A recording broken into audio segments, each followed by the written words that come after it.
Personally has been the balance, right? It's about finding that balance really, because especially when you become a mother, first of all, we are always kind of fighting a norm and a culture where a woman is supposed to get married, and once she's supposed to once she gets married, she's supposed to have a kid. Once she has one kid, she's supposed to have another kid, and God forbid, like she says that, you know what, I don't want to have a kid for a few years of my marriage. My goal is to come back to playing tennis, which I still think I have competition left in me. Of course you do.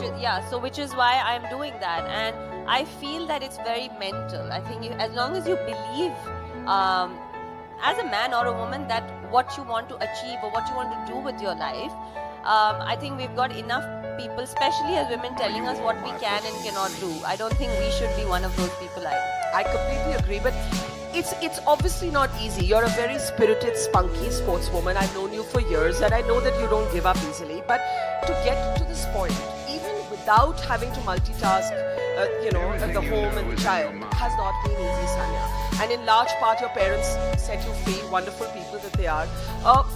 But what has been the toughest thing? What have been some of the most condescending assumptions that have been made about you and your game after you got married and you decided to be a parent as well? I think that the toughest thing for me personally has been the balance, right? It's about finding that balance really, because especially when you become a mother, first of all, we are always kind of fighting a norm and a culture where a woman is supposed to get married, and once she gets married, she's supposed to have a kid. Once she has one kid, she's supposed to have another kid, and God forbid, like she says that, you know what, I don't want to have a kid for a few years of my marriage, and I want to continue doing what I'm doing, whatever it may be. I've got questions asked like, we can give you a good doctor's number. Like, they actually thought that we were not able to have children because we didn't have a child for 8 years. And I used to look at them. Sometimes there's nothing you can say, because I was in such disbelief that, like, have you ever heard of choice? Like, have you heard that there's a choice? It's your body, or it's just your choice as a married couple. You choose to have a child when you want. You get married when you want. And you choose not to have a child if that's what you want. So first the assumptions about why you didn't have a child, then you have the child, and then the assumptions about what you can do and can't do after you have the baby. Yeah, and the amount of people that have come up. So I put on like 23 kilos when I got pregnant. And, let's not get into the whole body shaming. That's a conversation for another day. Yeah, and we're having one of those later in the day. But I think that, the amount of people, including people that I know very well, have come up to me and said, we really thought you'll never lose that weight and get back to where you were. For example, something as superficial as that, as just losing the weight. They actually questioned the fact whether I personally, who know me personally, had that, say, stubbornness to say, okay, I am going to lose that weight and not just get back to being fit, get back to being fighting fit to be able to compete. Mm-hmm. So I want to divide your journey into two parts. One, getting to this point, and let's put the marriage and Izan, your baby, aside for a moment. What was the toughest thing for you to be this 6-time Grand Slam winner, world champion? Along the way, it's not that you did not have to battle sexism. You've publicly taken on some of the biggest male tennis greats in this country for that sexism. Talk a little bit about what the toughest thing was in that journey to get to this point, and how you felt by being measured and evaluated when different standards were applied to you, let's say, than were applied to Leander Pace. Yeah, I think that, if we talk about it from the beginning, I mean, I was 6 when I started playing. I'm 33 now. It was 25 years ago. And you were 6 years old. I was when you 6 started. years old. I hope you're all sending your 6-year-olds to play a game. How many women here are doing sports seriously, by the way? Raise your hand if you are. Because that is sad. One hand. That is sad to see. Can you raise your hand, the girl who said you do play? Can you stand up? Can you stand up and just quickly come here and tell me if we can get her a mic? Oh, come up. I want to know what sport you actually. Hey, Sania, you sit. I've got this. You sit. Okay. What sport do you play? I'm an athlete, so I ran 200 and 400 meters. I've represented at national levels as well. So. What saddens me is we were able to get just about 2 hands and 1 girl to come up. What's been the toughest thing about being a young woman in sport? As I'm a scientist as well, so managing both sports and being a scientist is a tough thing, but That's breaking too. Yes. So that's amazing. what are some of the kind of like attitudes you have to deal with? It's crazy though, but being a sports person, you learn it. I think you agree to the point that when you are a sports person, you're totally grounded, and so that takes you to places wherever you want to go. Thank you, and I wish we'd seen more hands actually being raised. Sania, talk a little bit about getting to this point. So, like I said, I was 6 when I started playing, and I came from a place, Hyderabad, which at that point was one of the biggest cities. For a girl and her parents, I was the only child at the time, and for a girl to say, you know, one day I want to play Wimbledon. We were made fun of, we were ridiculed, my parents at that point. And then the norm of, oh, Kali ho jayegi, shadi kaun karega, and you know, Kali ho jayegi, dhoop mein khel ke. because you know, going out So and there's playing was for colorism, boys, right? sexism, yeah, all of it. You know, so there are so many things you fight on a daily basis. Like, this is not even something that you take seriously when we are growing up, but every girl, I'm sure every girl in this room at some point has been told कि, oh, you're looking so tan, what happened? Or I have gotten that all the time कि, धूप में बहुत, I was like, that's my job, guys. Yeah. Like, I am in the sun. So the thing is that so that was the initial years. Then later, for even people to sit up and believe that the fact that a girl wants to be at that level and is dreaming of being at that level. Like, we used to talk to coaches, and me and my dad were talking about it day before yesterday, and the coaches used to be like, you know, you should be very lucky, she's very talented. One day she's going to be a state champion at, you know, in under 14. Like, that was his, that's as far ended. as he was willing to He could not dream. think beyond that. He could not, I mean, when we said Wimbledon, they're like, what do you think? Martina Hingis banegi, aise aap kar rahe ho. So, it was, little did they know. Yeah, what does this person say now? No, this person obviously has.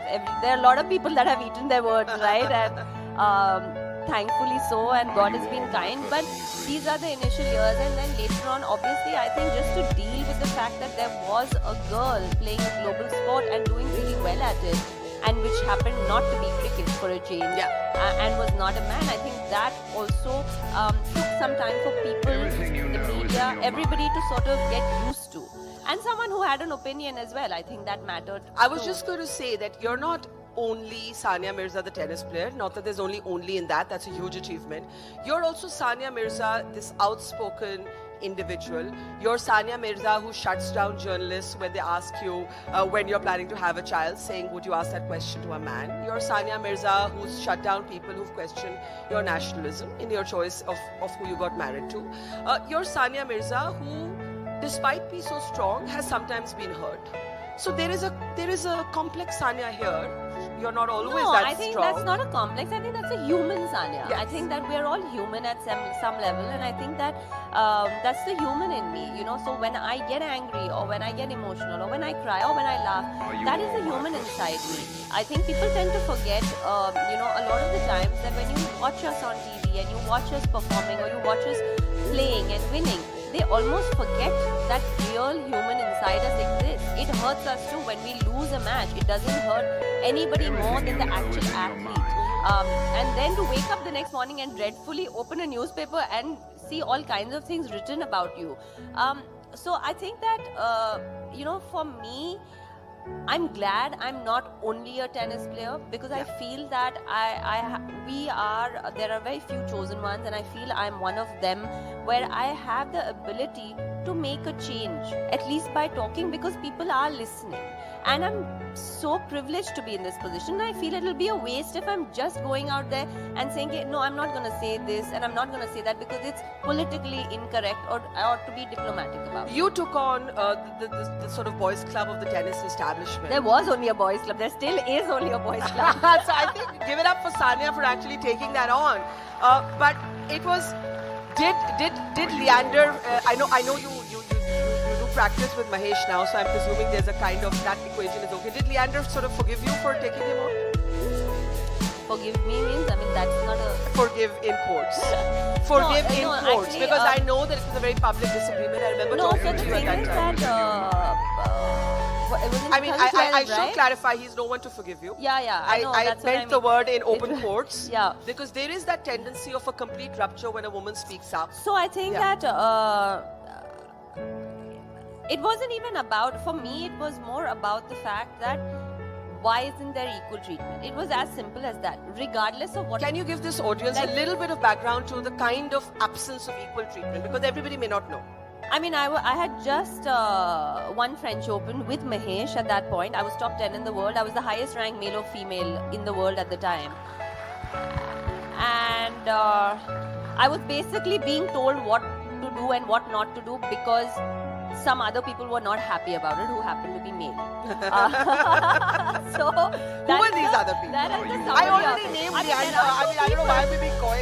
No, I'm saying there are just two people at that point, and every time there's an Olympics. So you mean or Leander Asian and Games- Mahesh? Yeah, me, Leander, and Mahesh and Rohan was in the fray because he was the third guy who they had to play with. So that was the whole summary of it, and obviously, if anybody has followed me or my career, they know I don't, take what to be. I don't accept that. Like I do what on my own terms. And what I feel is right, as long as I'm not hurting anyone. At that point, I thought that as someone who has just won a Grand Slam, another Grand Slam, and who is someone who is the highest ranked male or female in the world from our country, I should have the right of refusal or acceptance. It was really as simple as that. And clearly that was a lot to ask for until I had to write a public statement out and stuff like that. And then in the end, things fell into place, or some of them didn't.